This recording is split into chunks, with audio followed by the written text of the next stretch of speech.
A cascade loop makes use of nested feedback loops for better stability. A basic diagram of a cascade loop would look as follows. I'm going to put one controller in and I'll put the second controller in. Let's go and call this controller number 1, and we can call that controller number 2. Now in this instance, what's going to happen is that the first controller is going to have a set point, and I'll go and call that set point number 1, and it will measure its own process variable number 1, and the second controller will measure its own process variable number 2. And what makes the cascade loop a cascade loop is that output number 1 is connected up to set point number 2, and that becomes a cascade loop. Now for the cascade loop to work, we are going to have different names. The controller at the top is often going to be referred to as the primary controller, or as the master controller, or as the outer controller. The controller at the bottom would be known as the secondary, or else the slave controller, or else the inner controller. It doesn't make a difference what you call them, as long as the top controller is going to be the slower of the two, hopefully by a factor of at least 5, and the bottom controller should be the faster of the two, again by a factor of at least 5.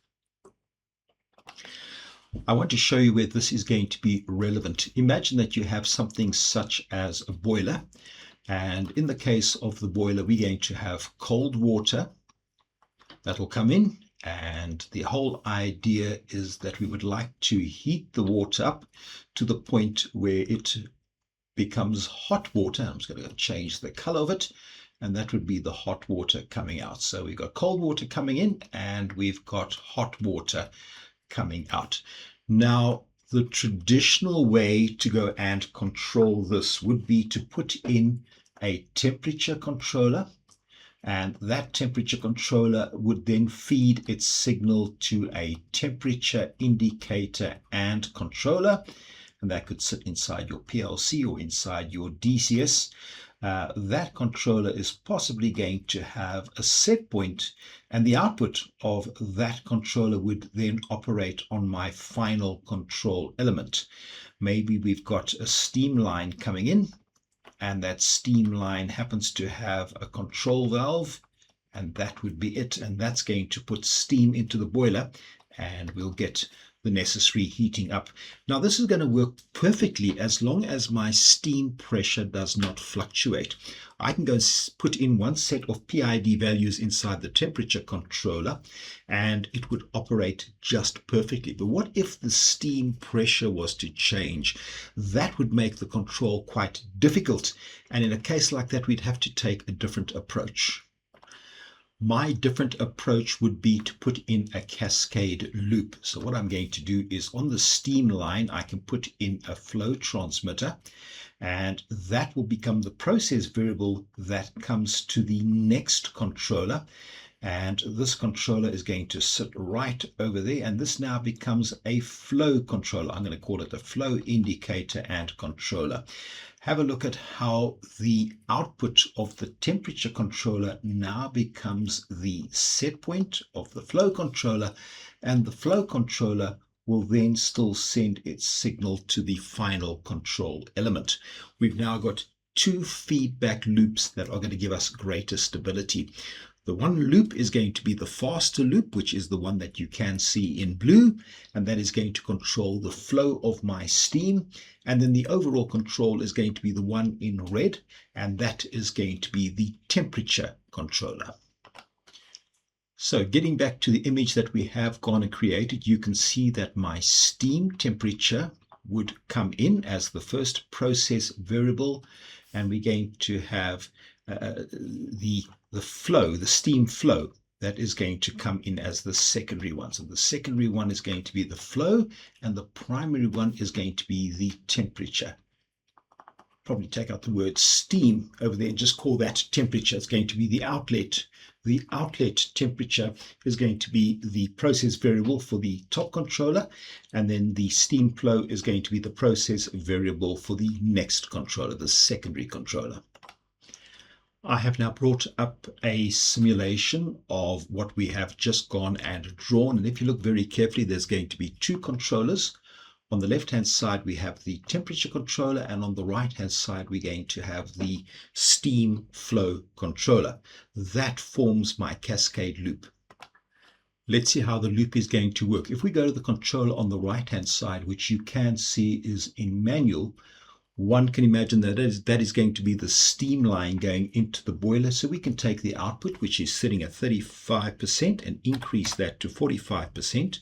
Now, more steam to the boiler means that the boiler is going to generate greater heat. And so you should see my outlet temperature, which is represented by the red pen, go up. And there you can see that it has done just that. In exactly the same way, if I was to reduce that output down to 35%, less steam going into the boiler means that there's going to be less warm water coming out.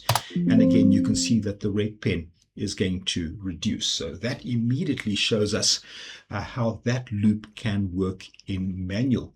Then we can take that steam loop and put it into automatic. And in this case, we're just going to give it a cascade, at least a set point movement. So the controller will have a set point. We can take the set point up, and you can see how the steam flow is going to go to the new set point. And that, with an increased set point, is going to result in an increased temperature. Again, we can drop the set point, and you will see that the temperature is going to come down. Now let's take this whole loop of ours and put it into a cascade loop. And just to simplify everything, I'm going to put the set point at the process variable.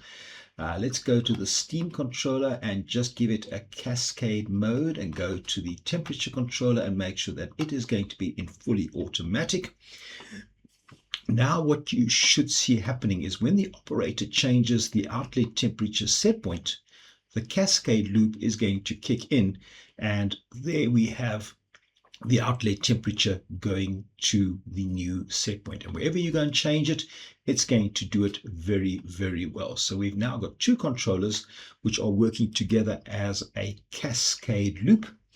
Each of those controllers would still need to be tuned, get their own PID values, and we will be talking about the tuning shortly after this. I would probably start off with the secondary loop and do the tuning there, and then move on to the primary loop after that. Now, there are a couple of settings which are important that I'd like to show you, and let's get the other image back up on the screen. One important aspect is going to be set point tracking. And what we'll often do is we'll put in set point tracking onto the top controller. Let's just go mark that there as set point tracking, so that when that controller is in manual, we're going to find that the process variable will get written through to the top. And we do exactly the same with the second controller. We're going to have set point tracking. Some controllers call it PV tracking or process variable tracking. That will go through. And then there is one more adjustment that we often like to make, which is going to be known as initialization. And what we do is we take the set point of the second controller and we move that through to the output of the first controller, and that will be known as initialization. And it just makes the whole control process a lot easier.